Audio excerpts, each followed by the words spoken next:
আমাদের বাগানের কুমড়ো বড় হয়ে গেছে।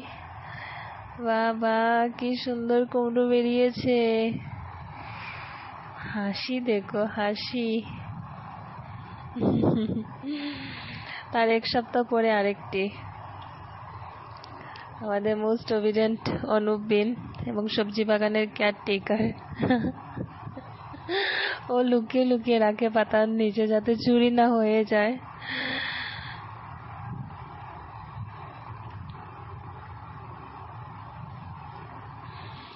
রান্নার মামা।